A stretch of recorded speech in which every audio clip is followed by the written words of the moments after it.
The maps in Dead by Daylight have been a topic of debate for years.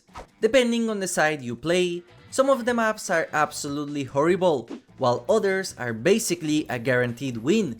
In this video, I wanted to share my personal opinion on every single map in Dead by Daylight, depending on how balanced they are, their design, how visually beautiful they are, and finally, any extras like offerings or unique mechanics. Remember that my subjective opinion will still take the most amount of weight on the rating of the maps, so keep that in mind before making a comment. Number 41. Badham Preschool. These are by far the worst design maps in the entire game, in my personal opinion, and some of the most survivor-sided maps ever. And the worst part is that outside of the visual update, which included breakable walls, there has been zero attempts of balancing this map with a rework like they did with others in this video. This map has so many problems and flaws which make it absolutely miserable to play on as killers. For starters, Badham has 5 variations and a lot of players don't even know the differences in them. So if you are a casual or a new player, you might be confused at the start because they are all actually different. I will not be ranking the variants individually for any map, but I will showcase any differences found in between them if they are notable. There are 3 square variants along with 2 line variants which play differently. This is hot take number 1 on this video, but I do actually love this and I wish more maps had variations as it spices up the gameplay. Starting with the square variants, we have the original Badham as well as number 2 and number 3, which are absolutely horrible. The problem with these maps is that it is a small map but extremely dense, and everywhere you go, you have a strong building on there which you can also connect with other strong buildings. The line variants are the most unique out of them, as the maps are a bit more spread out, so you as a killer can hold a regen on focus only on one area and dead zone the survivors, but against good survivors, they will still feel very bad. The main building, which is the preschool itself, has a very annoying window that survivors can chain with zero skill required, as well as various god pallets inside, and it also comes with a boiler room where the basement spawns, which can only be accessed if you down survivors somewhere in the building itself or in the 2 entrances, because otherwise it's unreachable. And if the basement does not spawn in the boiler room, good luck hooking survivors outside, as sometimes you are forced to break one of the 2 breakable walls in the main building, which makes the annoying window vault even stronger.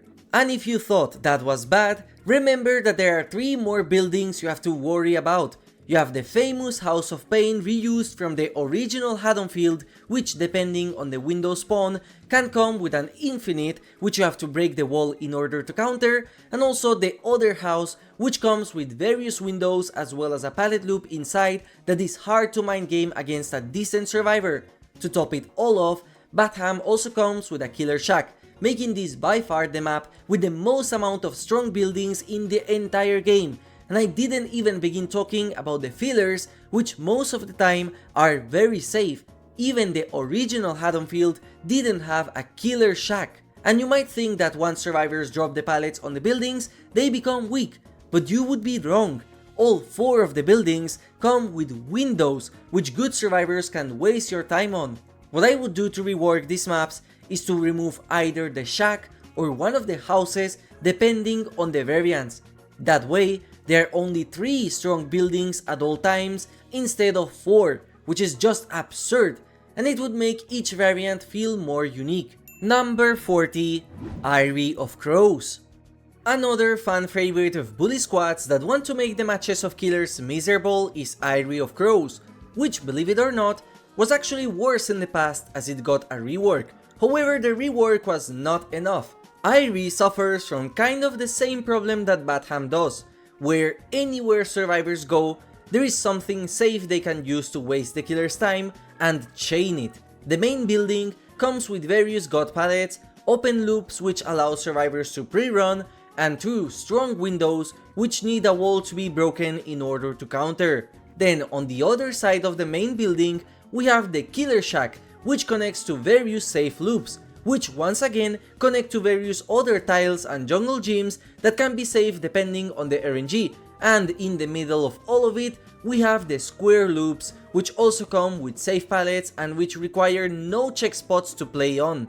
And then we have the unique problems of this map.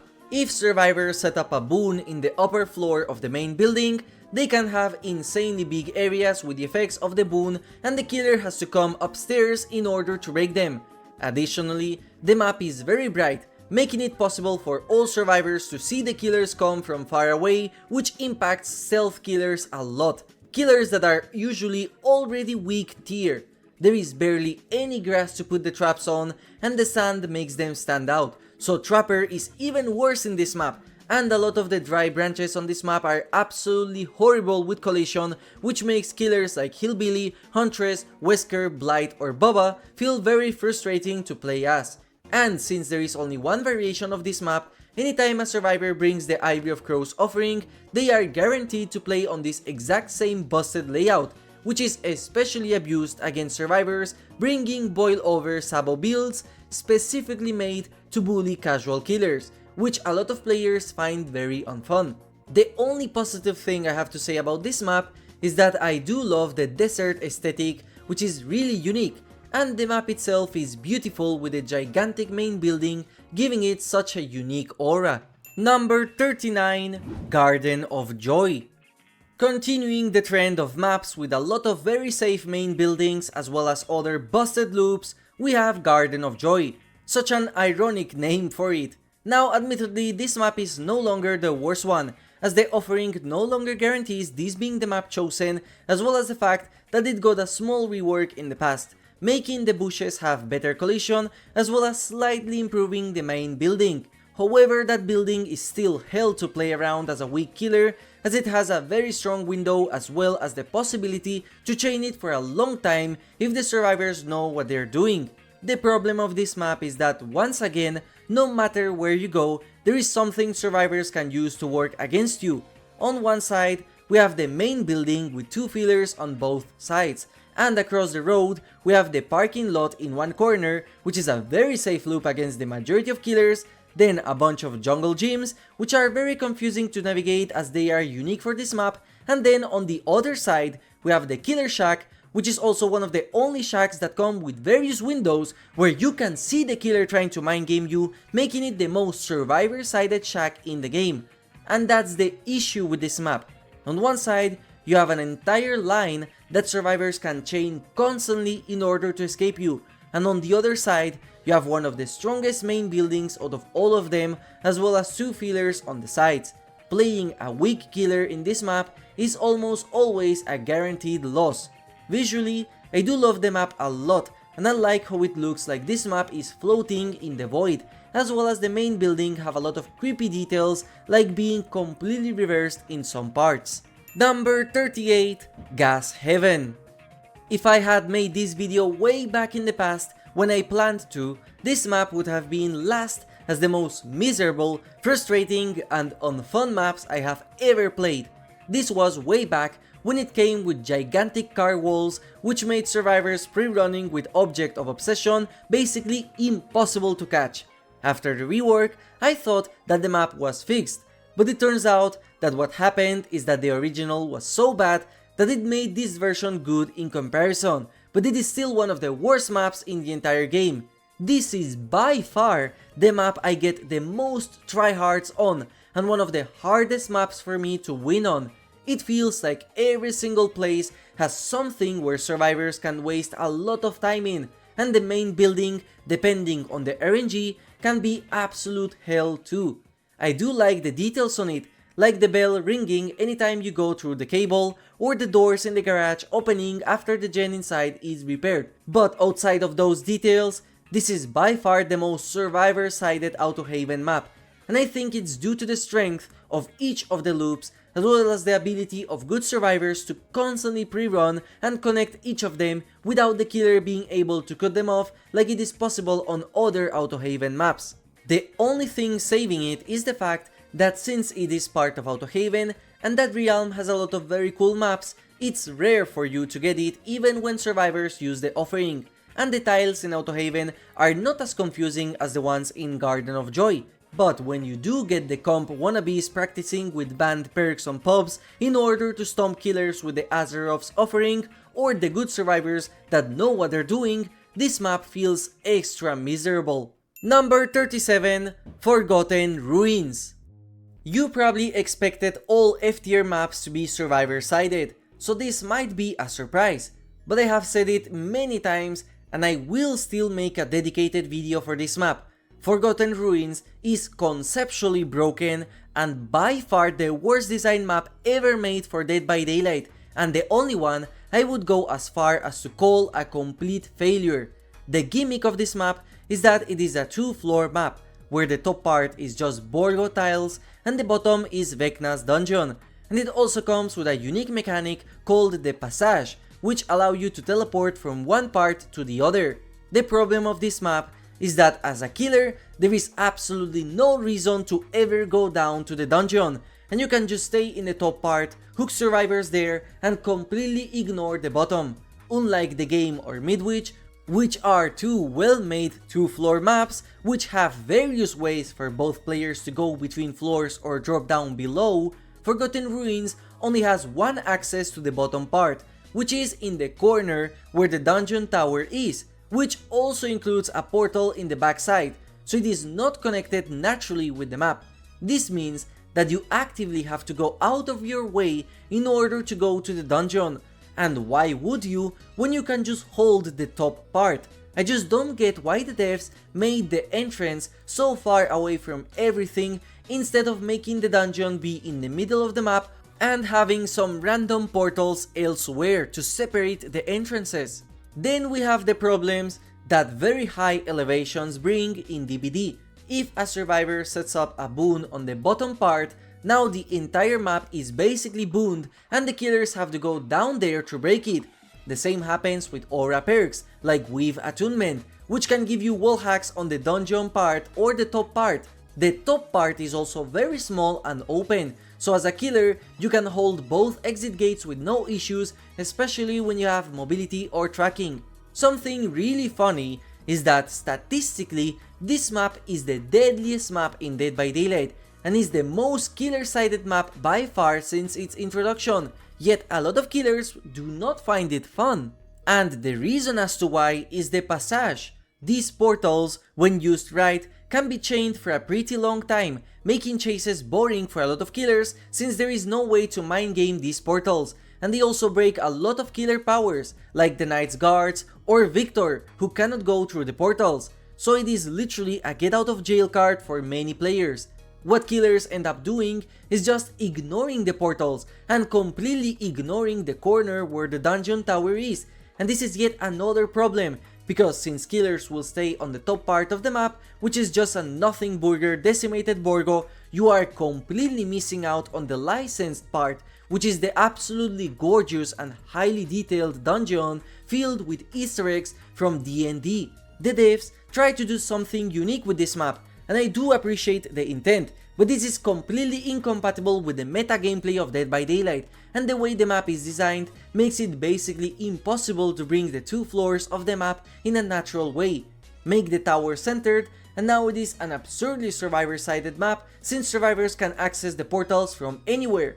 I wish that instead of the two floors idea, the devs made a completely indoors dungeon map, or at the very least, design the map with various stairs instead of the portals, just like the game, so that both players can naturally interact with the two floors as one. However, since the portals are here to stay, and since this is a licensed map, the chances for a complete rework are basically impossible, which is why I firmly believe this is the worst design map ever made in Dead by Daylight. Number 36, Crotus Pren Asylum. The final map that I personally despise is the Crotus Pren Asylum, a map which I originally really liked, and honestly, I still love as a survivor because I cannot deny that it is pretty survivor-sided and in a very boring way. Unlike the other maps which had problems with allowing survivors to connect loops easily without the risk of a dead zone, this map has the problem that it has a very strong main building that is the central part of it, meaning that you can go there from almost anywhere. The majority of the pallets inside the asylum, especially the ones in the top part, are god pallets that you have to break, and the windows are strong enough where you can get various loops before the killer catches up to you, and plenty of spots to trigger balanced landing. And in the places where you cannot easily go to the asylum itself, you still have a lot of tools to work with. The furthest part of the maps are lines with two jungle gyms connected to each other, so good survivors can last there for some time. And in one of the sides, you have the shack, which can add extra time on the chases. Curtis Spring Asylum is also a top 10 biggest maps in the game, and it is very noticeable, as it will take you a long time to patrol gens in the cases where survivors separate them. Visually, I also find it very boring, and I much prefer the burned aesthetic from the original version with the red sky. Right now, it's just a boring and dull grey with a very boring yellowish sky. I would love if they made the map smaller and also added more of those garden tiles all around. Number 35, Torment Creek. I am usually a fan of the Coldwind Farm, and I actually do like the daylight on it, as it makes it feel so much more unique compared to the other maps and more like the Texas Chainsaw Massacre films. But Torment Creek is very unfun gameplay wise for me. This map has an elongated shape, with the shack on one side and the broken silo on the other, connected with either normal jungle gyms or the cow tree. This is also one of the two Coldwind maps which come with the long pallet loop like Auto Haven, where you have to break it and cannot mind game. Overall, I just think the map is very boring. The main building has various pallets which most of the time, when run properly, can feel very annoying, and the circular shape also doesn't allow range killers to thrive. It's also the biggest Coldwind map too, which makes it extra annoying when you are a slow killer and you have to go from one side to the other in order to chase a survivor holding W. And I guess this last part is what sums up my problems with the map. It's just a holding W paradise, and it plays that way. Number 34, Azarov's Resting Place. This might be a controversial take, but I absolutely hate Azarov's Resting Place, because this map is the biggest solo queue filter ever, and it's sided towards the side which knows what they are doing. The layout of the map consists of two sides, one with the killer shack and the other with the main building, with only a small choke point filled with jungle gyms in order to cross.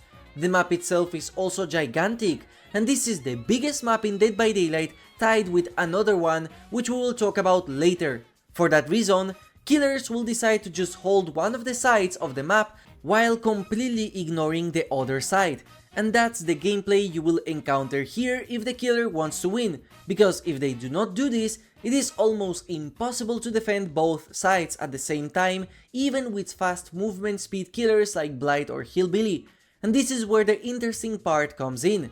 If the survivors are bad, this map is a guaranteed win for the killer, because they won't be able to divide the generators efficiently and will repair just on one side, giving themselves a natural 3 generator automatically. If the survivors are good, however, they will pressure both sides efficiently and will come to the other side to reset, and this makes the matches very intense and, to be completely honest, kinda fun, but at the same time extremely frustrating due to the map design. And since the vast majority of survivors are in solo queue and they don't understand the concept of repairing generators in a way that prevents 3 gens, this map is killer-sided. The main building itself is also incredibly boring. It has just one window, which you have to spend time breaking the wall in order to make it weaker. And that side also connects really well with the rest. Against good survivors that know how to play well, this map will feel miserable. So it's both a very survivor-sided map and at the same time a very killer-sided map. So I guess it kinda counts as balanced. Number 33, Haddonfield. It's funny how one of the most survivor-sided maps in the history of Dead by Daylight later became another very survivor-sided map, only to be reworked a last time in order to become one of the most killer-sided maps ever. The new Haddonfield is straight up boring to play as on both sides. It is very open and easy for the killer to see everyone, as well as for survivors to start pre-running. It is a great map for range killers, as well as high mobility ones due to how small it is. Gameplay wise, this is an issue for survivors, because hooking someone in the middle makes it very obvious when a survivor is trying to save them, since you can see them across the map, making proxy camping especially strong on Haddonfield. Michael's house I would say is pretty fairly balanced, and I do enjoy looping it for both sides, but the opposite side is just boring, with houses where you have to vault the windows as survivors and just hold W with zero mind games, and as a killer you have to break pallets instead of mind gaming them too. My problem with this map is that outside of the houses, there is nothing to play around, as the middle road can be turned into a dead zone very fast. The houses, on the other hand, are very concentrated and easy to chain and pre-run, and because they are window based, this means that a good survivor will constantly waste your time on them. The pallets inside the houses are absolute trash, so for a lot of solo queue survivors, they will go down very fast, but the good survivors will constantly abuse the windows since they are guaranteed time wasters for a lot of killers. I also much prefer the House of Pain version of this map, as I like all the pallets found on it and how big it is compared to the Badham version, so I do think this map has potential to be fun. Visually it is actually really pretty, but the current version is way too killer sided. Number 32, Fractured Cowshed. This map was legendary as one of the most busted maps ever made for DBD, as you could chain it entirely with the loops found all over the borders of the map. The new reworked version is much better than the old one, but for some reason, I do not have any fun with it whatsoever as a killer player. The map, for some reason, feels boring to play, and even when it's not the biggest Coldwind map, it does feel massive. I simply don't remember a single match in this map where I had fun as a killer, so for me personally, it is one of the worst maps in the game, but I cannot find the objective reason as to why it feels so bad for killers, or at least for me. I think the loops are fair, except that one loop we have to break the pallet just like in Torment Creek, and the main building is fun to play as a survivor and not that unfun as a killer. And this might be hot take number 2, but I do miss the original Cowshed, and I say this as a killer player. There was something just so unique about that map, and it's the Coldwind map that I most remember playing on. Number 31, the Pale Rose. We finally reached a map which I actually think is balanced as of now, but that does not mean it is a map I enjoy playing on. The Pale Rose used to be the biggest map in the game in the past, and just to give you an idea on how absurdly big it was, if they released this map today, it would still be 15 square meters bigger than the current biggest 2 vs 8 map, which is Mother's Dwelling. So imagine having to walk it with characters like the Trapper or even the original Hag. The devs would reduce the size of this map twice in order to get what we have today, and honestly, I do have some fun matches on this map, and I cannot say it is clearly sided towards one side in specific, as it depends a lot on the survivors and killers. I like the main building's gameplay and how fun it is to run on both sides, as well as its unique mechanic of having a fog horn when you repair the gen, as well as the crow bomb anytime anyone comes near the boat. It gives this map a unique atmosphere. I also like the piers and the small shrimp boat near the shack.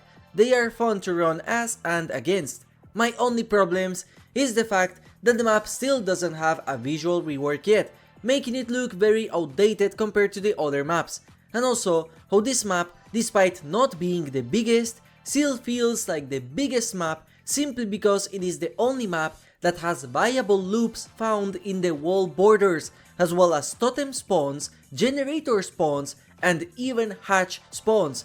This makes it so that the true play area of the map is technically bigger than any other map simply because the wall borders actually offer gameplay, unlike the Z-walls or dead zones found in other maps like Coldwind. And let's not even begin talking about what is known as the Pog Log, one of the most busted individual structures ever, but this is not an exclusive structure for this map. With RNG, if it spawns near the main building, as an M1 killer without Bamboozle, you are in for a hard time. Number 30, Blood Lodge. Blood Lodge is another map from Autohaven I personally despise, and I would consider this map the Hold W map due to how open it is. You can see the killer coming from a mile away, so forget about playing a stealth killer other than Wraith. The loops all over the map are the classic Autohaven loops, so there isn't much to talk about besides the main building, which can be annoying depending on the generation, as it comes with a breakable wall that you have to break, and to be completely honest, it is not that interactive. Open maps without any cover show that the games become very boring when the best tactic is just to run early. There is a lot of trash all over the map, which adds nothing to the gameplay besides for decoration, and that's about it. There is nothing unique about this map that makes it stand out, it's just an overall bad map for killers and a boring map for survivors. At least the old Blood Lodge had the stereotype of being pallet town, so it had some personality, I guess. Number 29, Suffocation Pit. Suffocation Pit is the first Macmillan map appearing in this video, and in my opinion the worst one, simply because it plays exactly the same way as Azarov's resting place. The map is divided in two parts, with a choke point in the middle filled with the only jungle gyms on the map, and one side has the shack along with fillers, while the other has the main building. Now, to be completely fair, I do like running the main building a lot, and I find it well designed outside of that breakable wall that you have to spend time opening, but the problem is the layout of the map itself, which forces the same gameplay as Azarov's.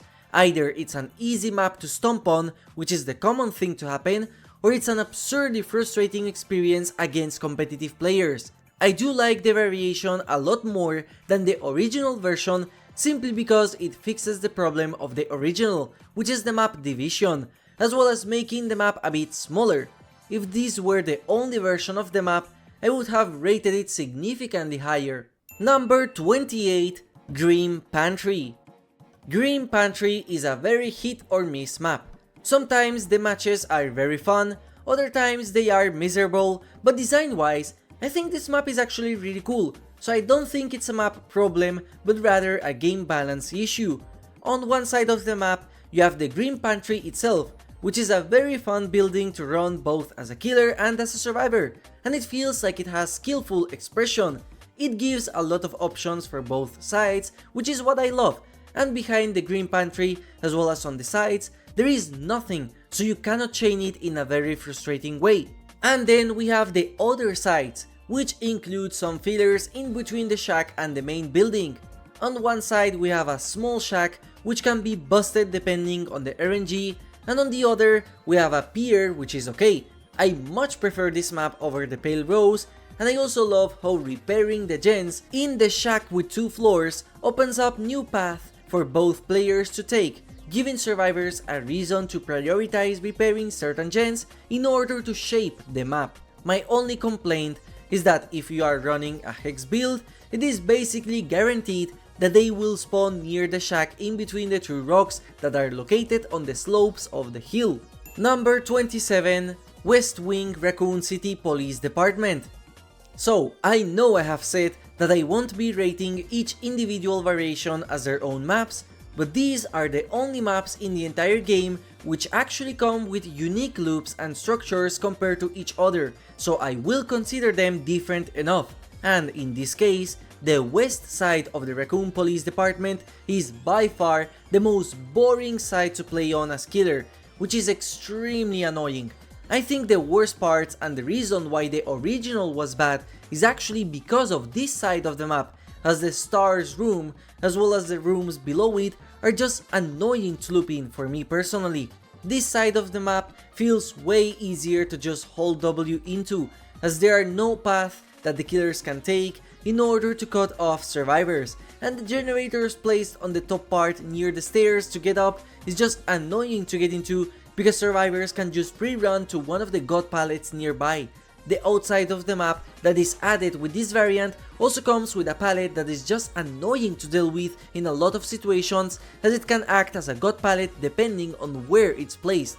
And to top it all off, the Star's office also contains a potential boon spawn that is very annoying to deal with and covers all the entire section, which I already consider annoying boonless. So just imagine my frustration playing against a team with Shadow Step or Circle of Healing. This is not an issue with the other variation.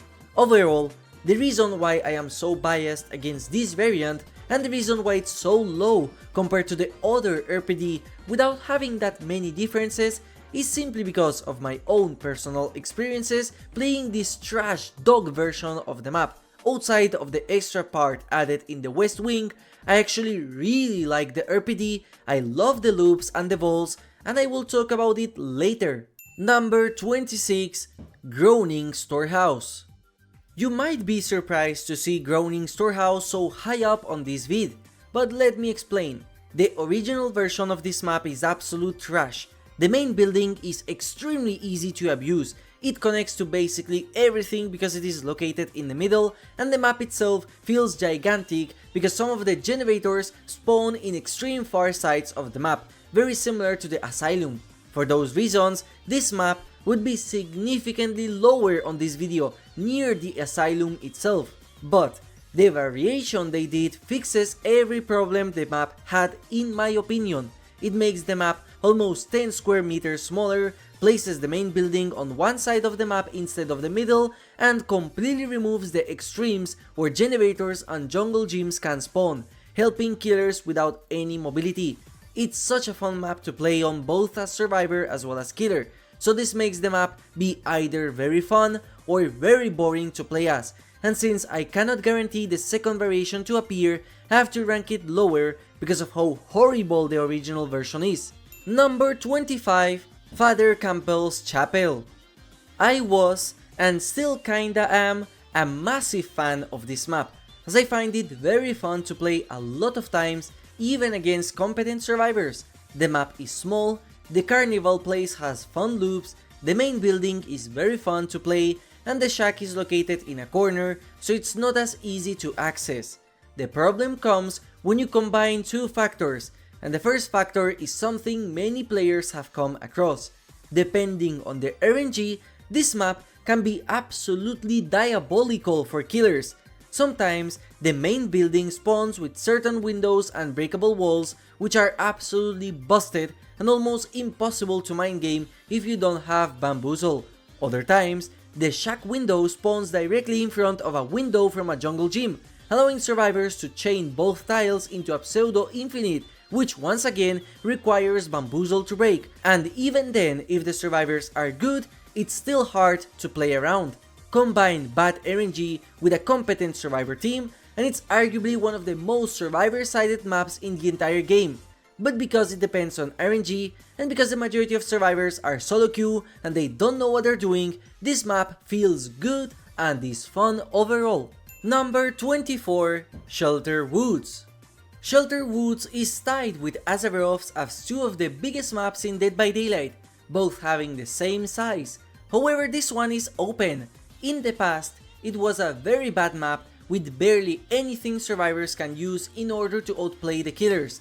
But now with Skull Merchant's introduction, the map became much better in my opinion. The main building is fun and can be mind game outside of one potentially annoying vault. Visually, it's really unique as well, giving Skull Merchant personality, and overall it's an okay map. It might be bad for slow killers, but I don't remember a single time where I got a very frustrating match on this map as both sides. It is the definition of what I would call an okay map. I also don't notice too many differences between the two variations. Number 23, Greenville Square. While Garden of Joy is the black sheep of the family, Greenville Square is the kid prodigy which shows potential. Despite the problems this map has, it is still a very fun map to play on both sides, and it can be a top 10 map in the game, but let's talk about the problems of it. The first one is the design of the map itself. The main building is beautiful and very interesting. Gameplay wise, it's fun to play as and against, but it is found in one of the extremes of the map and it only contains one generator, meaning that you as a killer can decide from the start to completely ignore this part of the map. I find it weird how the devs didn't add a generator in the parking lot area next to the main building. Then we have the other opposite corner of the map, the statue part, which once again comes with a single generator and a lot of filler pallets which range from useless to absurdly boring to run because of the safe sites not allowing for any mind games with M1 killers. Again, the killer can decide to ignore this part or play it since it has less things than the main building. And so, we have the middle of the map, which is where the rest of the generators are packed, as well as the killer shack on one side and a lot of unsafe and unique pallets exclusive to this map. The unique loops and jungle gyms of this map are actually really fun and surprisingly balanced for the most part, which is the main reason as to why the majority of killers play this map only in the center while completely ignoring either the main building or the opposite side. And this is not the fault of the players but a map design flaw. A lot of players think that the map is huge, but it is actually smaller than Garden of Joy. The problem is that it's designed just like Torment Creek, in that it's elongated, so walking from the cinema to the statues feels like taking Route 66. Cut out a bit of the map, spread generators a bit more, and we have a genuinely fun map in our hands. Now, I am not saying that this map is bad in any way. This map is going to be very fun for a large percentage of the player base, but I am saying that against the top level of both sides, this map can feel very frustrating and boring to play in. Number 22, the game. Now wait a second, hold up. Before you click off this video to call me mentally challenged because I ranked the game so high, and I also say that it is a killer-sided map when this is known as the map with the least skill expression in the entire game, hear me out. The game is one of the smallest maps in DBD with 2 floors, making some terror radius builds very fun. It is indoors too, so it is also very fun for stealth killers, but it is open enough where the killers that suffer from indoors problems are not affected, like Singularity or Hillbilly. A lot of the loops are also interesting to play around and can be mind gamed. The problem of this map, and the reason it's known as this bad, is because it has the most amount of god pallets in the entire game. So if you are an M1 killer that can't do anything about it, like Legion or Trapper, you are going to suffer. But if you are a killer that can shred through pallets or ignore them, the map is not that bad. In fact, I personally have a lot of fun with it most of the time as both sides. And the reason as to why I think of it this way is that this map punishes players that tunnel survivors or hyper focus on chases a lot, but it rewards players that play in a macro focused way. If you chase a single survivor constantly, they can just pre-drop and waste your time, but if you chase one, force them to drop, then leave and pressure others, now you have one less spot to worry about, because after the pallets are thrown, there are basically no vaults whatsoever for survivors to play. The map is small, so you can travel all around it even with slow killers, and the 2 floors naturally connect, making it hard for survivors to know exactly where you are and where you're coming from. If you don't believe me and want to still think the game's propaganda, statistics prove my point. The game is, according to Nightlight, one of the deadliest maps in DBD, and this is even supported by the developer stats too. That doesn't mean I enjoy the boring pre-drop gameplay of the map, but I do enjoy its unique gameplay, the fact that it's indoors, how the generators are interactive and open up the sliders, and how cool it is with certain builds. The only thing I won't defend is how trash the room on the top of the bathroom is, because those loops are just horrible to play against. Number 21, Mother's Dwelling. For any veterans of the game, seeing the map so high is kinda shocking, since this map was gigantic back in the days, but it is proof that sometimes bigger doesn't mean better. With an average size and an interesting main building, Mother's Dwelling is a beautiful map with okay gameplay. The only problem I have with it is the weird collision that the bushes and the trees have all over the map, especially in those loops where you have to hit over the rocks and bushes, which is enough for me to rate it in the mid tiers. Depending on the RNG, certain windows spawn in the main building or not, but overall, I have to say it is a pretty fun main building. There is nothing overly overpowered, yet the window walls still allow survivors to get extra time from the killers. There is also nothing really close to the main building to chain, as the shack is located pretty far away, and the smoker building has a very cool vertical loop that depends purely on the skill of the players. I also like the fact that despite this map being pretty open, the visibility is still limited thanks to the trees all over it, the hills, and the fog, making it viable for stealth killers to get ambush hits. And visually, the fact that it's the only raining map adds a lot to its atmosphere. Number 20. Rotten Fields. Rotten Fields has a really interesting and unique concept behind its creation, as it doesn't feature any main buildings at all.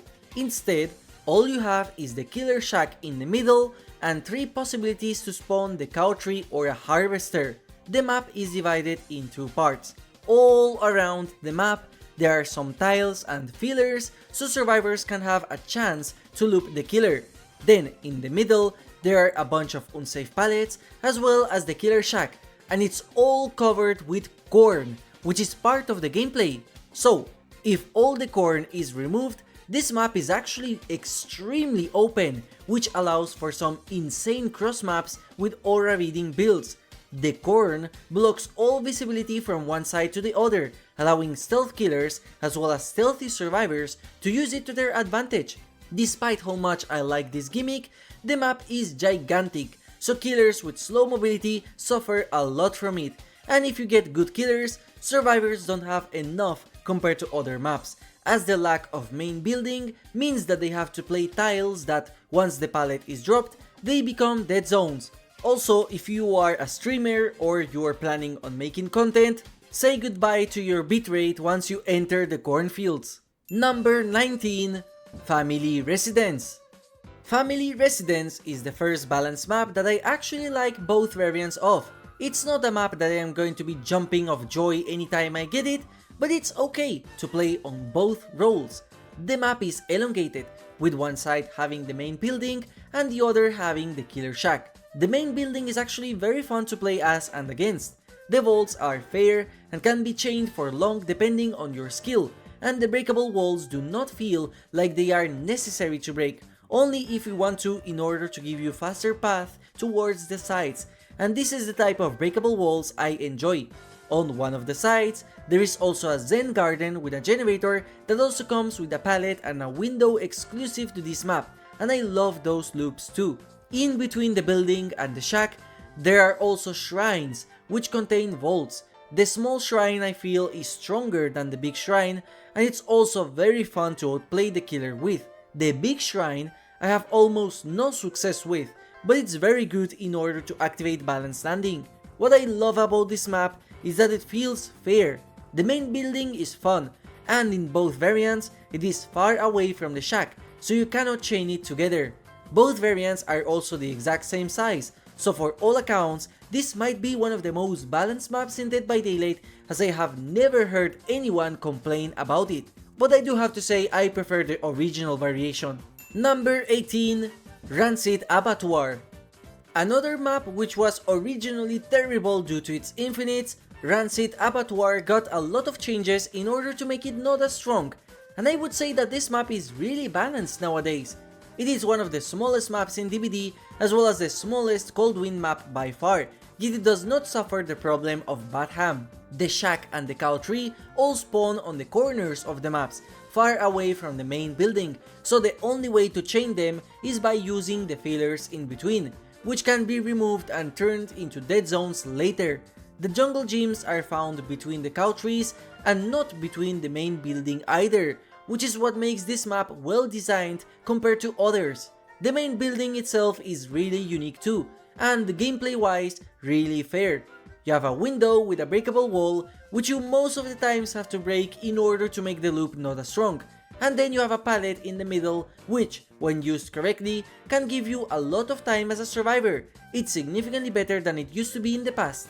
And despite the map being small, the main building blocks the vision from one side to the other, so stealth killers can take advantage of it in order to ambush players inside and outside of the building itself, if it were not for the fact it's a daytime map. Number 17, Sanctum of Wrath. Sanctum of Wrath is yet another letter I shaped map where there are two sides divided by a choke point. However, in this case, the choke point itself is the main building. Compared to the other maps with the same configuration, it is also smaller in size. Something really unique and exclusive to only the original version of Sanctum of Wrath is that this is the only map in the entire game where the killer shack can change spawns. Sometimes it appears on the top side of the map, and other times it appears at the bottom, where it doesn't spawn is replaced with sand gardens like in family residence. So even if you plan to hold a side, each map will be a different one. If you didn't know that and you are enjoying this video, make sure to let me know with a like and maybe subscribe if you are already down there. Thank you in advance. The main building is very fun to loop on both sides, with vaults and pallets that allow mind games to exist without them being extremely unfair.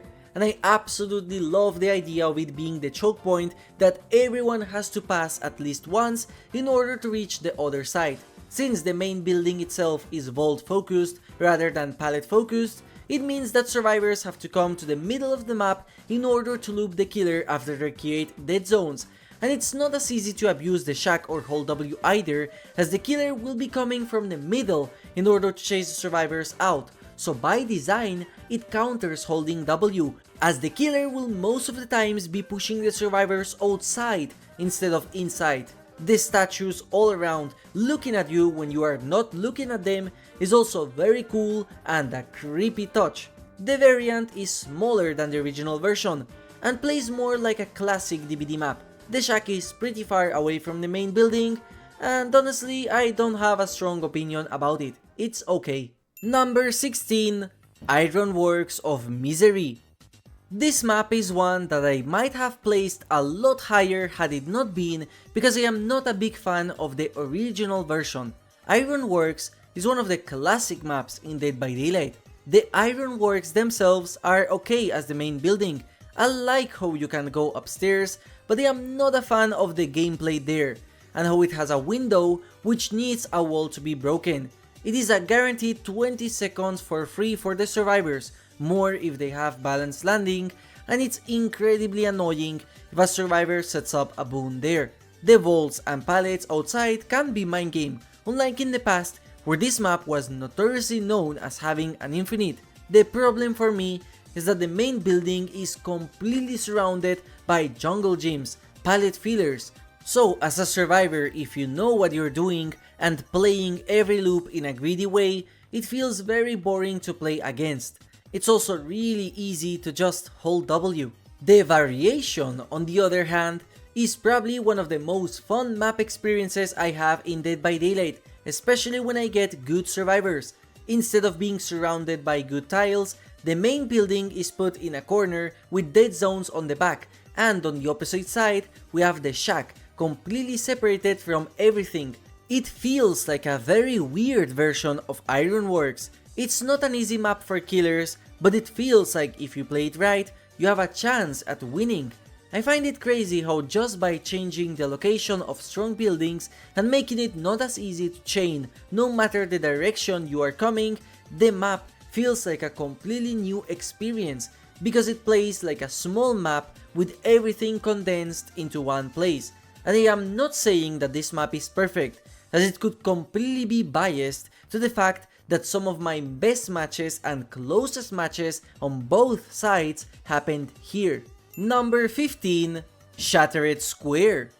When making this video, I was surprised at how high the Shattered Square map ended up being, when this is a map I don't care that much getting, but it seems like it might be a fun map, because it has always consistently given me great matches as both sides, and this might be another hot take, but I actually enjoyed the original release of the map, and I much liked the red atmosphere of it, as I think the new colors are really boring, but I do get why it had to be changed. There is nothing I can say about this map that I specifically like. The overall size is small, the loops are okay and balanced, the main building can be fun to run, especially with balanced landing, I like how unique the fillers are as well as Borgo jungle gyms, and I like how the shack is in a corner opposite of the main building, a feature you might have noticed that I rate very high. I guess this boring map is a tale about how bad the overall map design of Dead by Daylight is. The map being boring doesn't take away that this is one of my favorite maps gameplay wise, and it is miles better than the Vecna variant. My only personal theory as to why I like this map is that it kinda reminds me of classic maps in Dead by Daylight. It's a map that feels like it could have come out back in 2016. There is no risk taken on it, nothing that makes it stand out outside of the fact that it's a small map, but the lower map border walls make the map feel much bigger than it is. I also do like how the lockers and the pallets are unique for this realm. Number 14. Temple of Purgation. You might be shocked to learn this, but Temple of Purgation is actually one of the smallest maps in the game, actually being the same size as Dead Dog Saloon, yet it doesn't feel that way due to how massive the main building is. Despite it being in the same realm as Mother's Dwelling, the loops this time do not have bad collisions as they are uniquely designed for this map, replacing the bushes with carved stones and pillars, making killers like Huntress, Plague or Trickster so much easier to use. The unique structures of the map, which are the columns found behind and in front of the main building, are also a one-time use loop, which is cool. The shack is also placed in a spot where I feel it is not that big of a deal to deal with. The main building itself is fantastic. It comes with 2 floors and the top part is almost always empty outside of 2 potential pallet spawns, one of which is a god pallet and various window vaults. On the bottom floor, we have a generator as well as a complete backside that survivors run around if needed, and sometimes the basement spawns here. What I love about it is that unlike with Forgotten Ruins, the killer can choose to drop down to this part if they want to, as outside of the temple there is a hole that goes straight down without you having to go inside the building and taking the stairs down. And since the stairs are nearby, if you accidentally fall, you don't have to run back that much. It also gives easy access to the basement anytime it spawns there, which is the reason for this hole's existence, proving once again that behavior from 2018 was on point while designing this map. My only complaint with this map is that I feel it has various zones that are underutilized. For example, in the main floor of the temple, there is a stair to go to the upper part with a praying tablet, however it is not used outside of one totem spawn and balanced landing place. And the backside of the bottom floor, where the salt circle is, feels like a place that people barely go towards, so maybe adding a hole on the top or even moving the generator there could make the map interesting. Another problem I have is that the generator from the temple is an interactive one, as repairing it will open the doors of the temple that were closed before, giving access to an entire center of the temple which contains a god pallet and a chest. But I have never chased any survivors down here as there is almost no reason to go back down. I still value the fact that they created that place as a special place with a chest spawn. Temple of Purgation is, according to Nightlight, the 4th deadliest map in Dead by Daylight, but I have no idea why that is the case. It does not feel killer-sided nor survivor-sided, it feels balanced, so statistically you can count this map as killer-sided. Number 13. Cold Tower. All the competitive players are going to absolutely trash me because of how low I rate this map, but I just don't get the hype. In the past, where the majority of maps were extremely poorly designed or gigantic, then yeah, Cold Tower was one of the most balanced and one of the only maps used in competitive tournaments or 1 vs 1s. But nowadays, with so many interesting maps, this is just nothing special. Cold Tower is a very linear map and one of the smallest in the game, with one side having the Cold Tower itself and on the other you have the Killer Shack. On the sides of the line, it's filled with jungle gyms and filler pallets or hills. For a lot of players, this is the most balanced map ever and the standard for behavior to create all future maps. But, truth be told, I find it boring to play on. It's an okay map, but since it's so balanced and so played on, it plays in a very straightforward manner. It truly feels like this is one of the most played maps in the entire game, so it's not for me personally, but I do understand why it's so liked. I do have to say that the variant of Cold Tower is really bad personally. I much prefer the original version. Number 12, Hawkins Laboratory. Seeing this map so high up might be crazy for some of you, because I ranked Cold Tower lower, but remember that this is not a balance related tier list, nor which side a map is balanced. This is my personal subjective tier list filled with bias, and since I mostly play killer, I absolutely love Hawkins Laboratory. I love indoor maps, so I am very happy to see it back, as DBD lacks a lot of indoor maps, yet even if it's indoors, it doesn't feel that way. The palettes are unsafe for the most part, so they take skill to use as you cannot just pre-drop them. The hallways around the map allow mobility killers to move through it with no problems, and I love how the rooms inside each offer catwalks that add verticality to it. Hawkins offers a pretty unique gameplay that no other map offers. The upstairs part is very poorly designed in my opinion, especially due to that one room which has the worst palette in the entire game that I have never seen used against me. The room with the generator is the creepiest gen to repair against a stealth killer though, and I love the massive drop down too. I would love if behavior made more loops with verticality in mind. Loops with catwalks, bridges, or in a map that is an incomplete building with foundations. They are just so fun to play as and against. I simply do not get how people hate this map that much, when I have never had any trouble with it. Maybe it's because I do not main characters that get cocked with Hawkins, but I never had trouble with the map itself. It might be indoor bias, but I just love indoor maps and I wish there were more of them. Still waiting for that one that leaked behavior. Number 11, Midwich Elementary. And now we have what is known by many players to be the most killer-sided map in the entire game, and that is Midwich Elementary. Midwich is very small in terms of size, and it's a 2-floor map so killers with third radius builds can abuse it. However, what also puts it above compared to other indoor maps is that it is an absolutely amazing map for characters like the Dredge, Sadako, and the Nurse, making them significantly stronger than in any other map, which is for sure the reason why this map is so killer-sided. That's not even taking into account the fact that stealth killers are absolutely amazing here. But what I personally love about this map is the Silent Hill aesthetic. The map is grim, very dark, filled with cool details and references to the original game, even an Easter egg with a secret room. Since they did the small update to the map, it also feels better to play on both sides, as well as having an extra path to the top connecting both floors more naturally in the bathroom.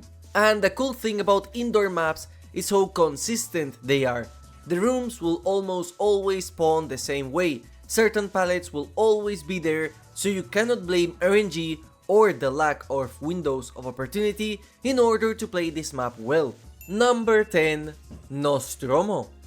Nostromo was a great example of behavior changing their map design philosophy and making a map that has a lot of very interesting factors implemented on it. When we heard that the Nostromo would be a new map, everyone expected it to be an indoor map, and a lot of players hate those types of maps. However, the devs instead made a map that has an outdoors and an indoors section. You have the outdoors with plenty of loops that survivors can chain if they want to, as well as the Nostromo itself, which plays like an indoors map. Then you have the unique mechanic of the nitrogen pipes that can slow the killers down or even the survivors, adding a unique gameplay element exclusive to this map. And that's not even counting all the fantastic Easter eggs that come with it, like the secret puzzle room, Jonesy living lockers, the facehugger jump scare. The map is absolutely gorgeous and gives an empty space vibe which is completely different to the jungle vibe of our other space map. The map flows well with its 3-lane division. No matter where you are, you can travel to the other part through the Nostromo or by the outside parts. The Nostromo is located in a central way, yet not on the complete center, as the back of it is completely blocked, avoiding problems like Badham or Ironworks of Misery have. And the only complaint I personally have is that small ship that is the killer shack of this map. That part on the outside feels very boring to play against since it's very easy to check spot and there is no gameplay whatsoever on it. Number 9. East Wing Raccoon City Police Department. I finally get to talk about this version of RPD and not the other one. Yes, the difference in enjoyment is staggering, but I firmly believe and will stand by the opinion that the East Wing of RPD is significantly more fun for the killer player than the West Wing, and once again, the reason why RPD as a map failed was because of the west side. The helicopter rooftop is a very fun place to loop as both sides, as you can constantly loop it as a survivor and throw down the pallet late, or mind game survivors by taking the stairs and cutting them off. I just love the options it gives you and how it feels like you have to gamble it a bit. And then we have all the other places the map opens up, like the hallways below the rooftop or the interrogation room, which are not as annoying as the west side. Despite this being taken from another game, the gameplay of the map flows really well, and I love how it's also consistent always, so new players can effectively learn this map and loop it well, and killers have options depending on what character they choose. Outside of the main room with the 2 generators, it is also really easy to play stealth killers on this map and ambush survivors. RPD was a map that I actually enjoyed in the past, even when it was big, and that was because of this side. The idea the devs got of cutting the map into 2 sides was the best idea they had to fix the inherent problems of the map, which in my opinion is still the boring west side. I have no complaints about this version of the map, and it's a map that I absolutely love getting when survivors throw in their badge offerings, even as ranged killers or as Hillbilly or Singularity. Number 8. Thompson's House. For me personally, the best Coldwind map in the entire game. Thompson's House is the closest we will have visually to the Sawyer's house, and the interior is absolutely beautiful after the rework. The main building is very fun to play on. Outside of the house, we have pallets that can be looped around in fences and that can help you connect to other loops of the map. Inside the house on the bottom floor, you have one window with a breakable wall, which seems like an infinite as you have to break the wall, but the way it's positioned makes it so that even if you do break the wall during the chase, the survivors do not have that much of an advantage, and this is the type of infinites with breakable walls I respect. Then we have the second floor, with a vault that can be mind-gamed by both the killers as well as the survivors, as dropping from it will stagger you on the bottom and the killer can wait in the stairs in order to counter you. It's yet again another very well designed window which shows skill expression on both sides.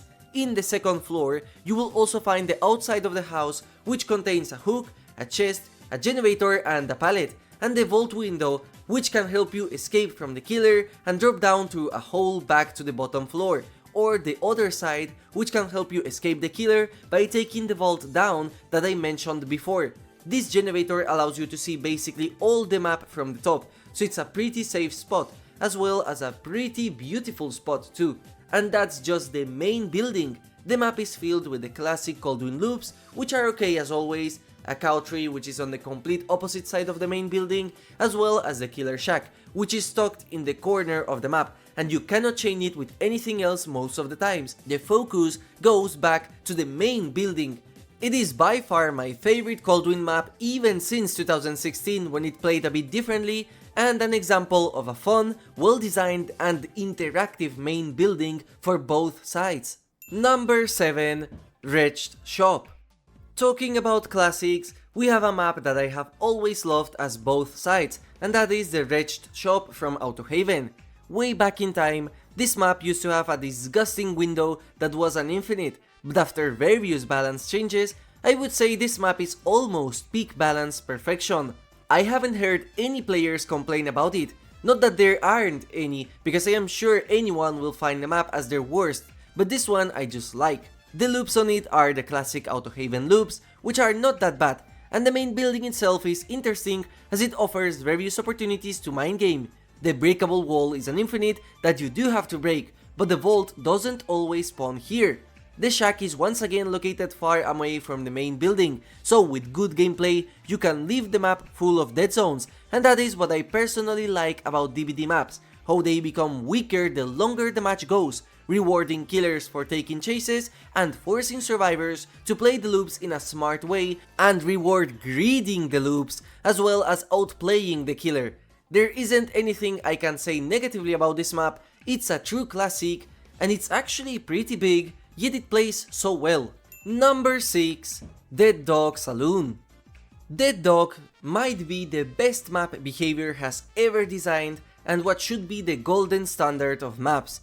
It's a very small map just like Badham, but it is filled with personality.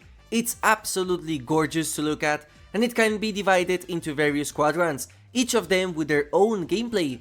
On one side, you have the main building, which has a lot of actually very strong window vaults that many survivors don't know how to play, giving them a chance at escaping and making time. And right next to the main building, we have the shack. In fact, the shack and the main building are in the center of the map. So how come this map is ranked so high when the rest of maps with the same problem were ranked low? Simple. This shack comes with a breakable wall that allows killers to mind game this structure like none other, making it the weakest shack out of all of them.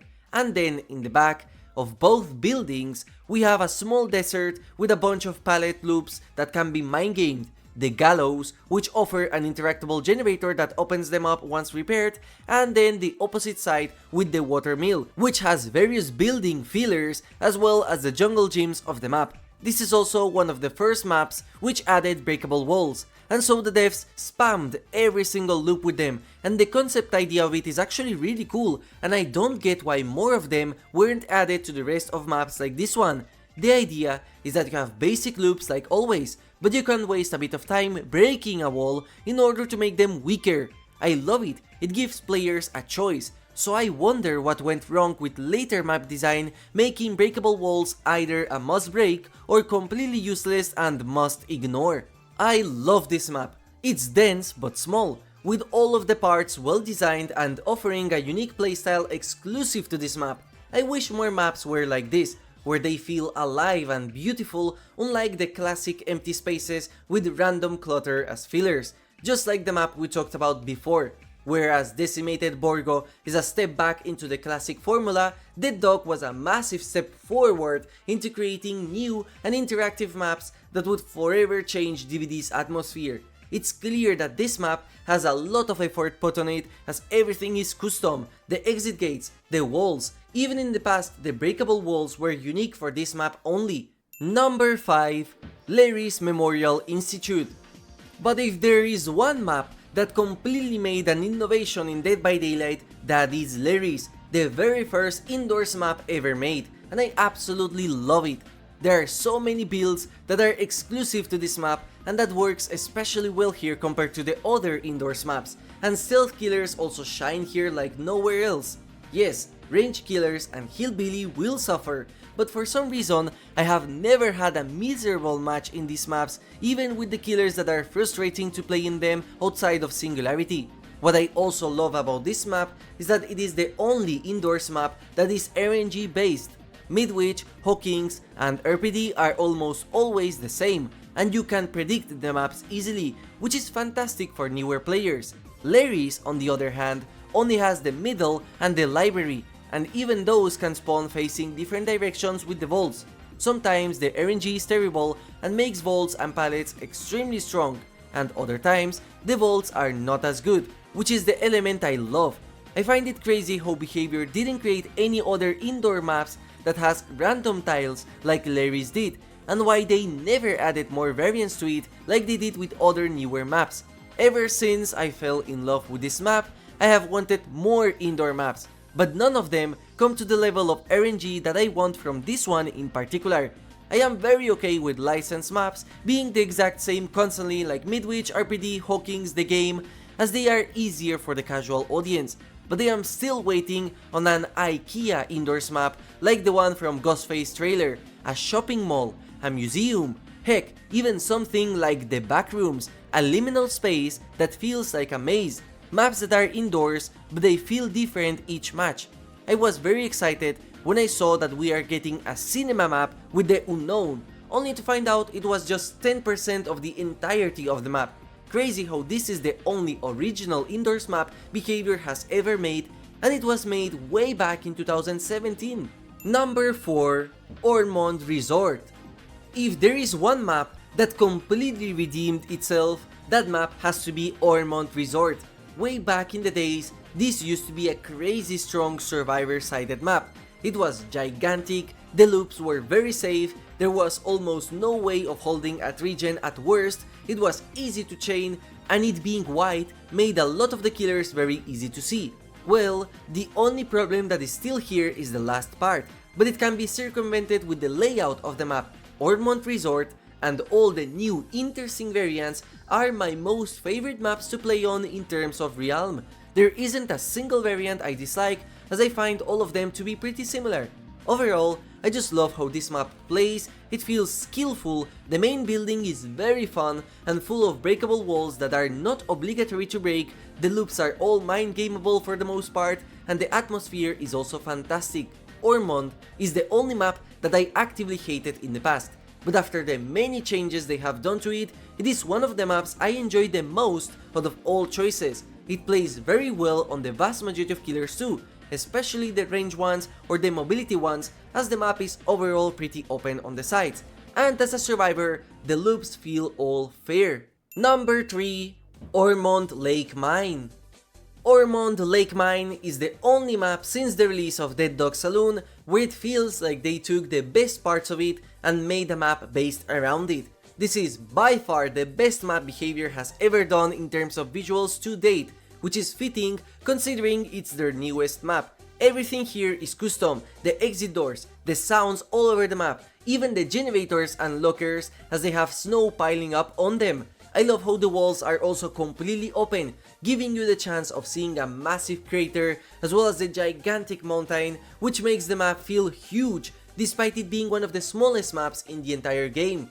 The map itself gives me modern warfare vibes. It feels like a military base in a tundra, and what I adore about it is that it finally gives vertical gameplay everywhere, as the map has various mounts and stairs you can take, increasing the overall size of the map. There is even a cave pathway with a pallet on it, with various entrances to take like 2 stairs or the hole in the top. I swear, making holes that you can drop to a bottom floor makes maps so much more fun. The main building features a lot of interesting loops that are not abusable and completely fair, and you guessed it, the Killer Shack is located on the opposite corner of the map. Some of the pallet loops are also fun and unsafe like the ones in Greenville Square, so it's just another plus to the fun aspect. This might be complete recency bias and the fact that I haven't played this map much since its introduction because I feel it's very rare to see, but every single match I played here, I had fun, and if I didn't, it was not because of the map, but because of the other side's playstyle. Number 2. Wrecker's Yard. Sorry survivors, but as someone that plays a lot of killer, Wrecker's Yard is a map that I actually really enjoy. This is possibly the only map that feels like the default stage of Dead by Daylight. In concept, it's pretty simple. You have the shack in the middle, and the map is spread out around it. In practice, this is by far what I would consider the most balanced map in the entire game if the game were to be balanced for B-tier killers. Characters like Nurse or Blight will be busted, but that's more of a problem of balance disparity between the best killers and the worst killers. This map, along with Cold Tower, is a staple in competitive settings, and for a good reason, as there is nothing anyone can complain about it. If you lose on this map as killer, it's purely a skill issue.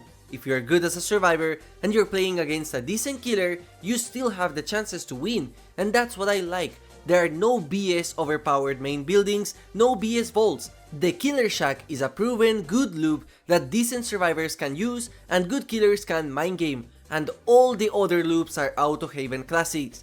The only reason this map is so high up is simply because it has to compete with so many trash tier maps that are absurdly bad designed, and the only reason it is killer-sided is because the game itself is killer-sided since the vast majority of players are solo queue.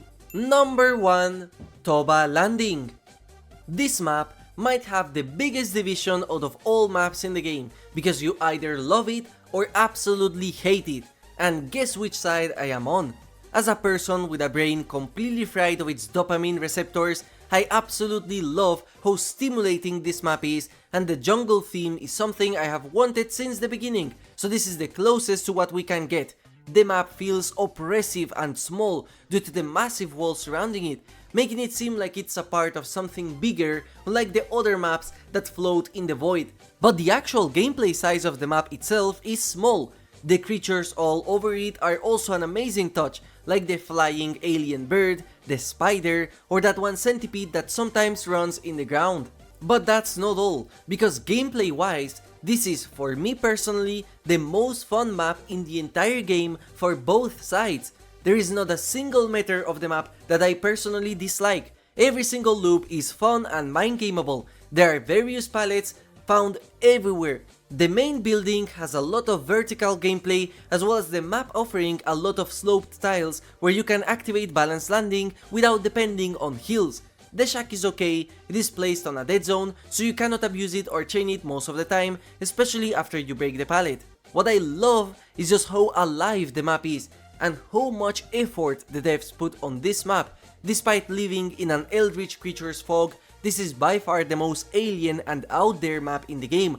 The atmosphere is really intense, which is why I do understand that some players despise this map due to it, but as a massive fan of maps that feel alive, and especially maps that are well designed gameplay wise, Dwarka is the only one that I can never complain about getting it. This is for me what peak casual DBD is. And that's about it, the video is already pretty long. Let me know in the comments which map is your favorite. Thank you for watching and have a nice day.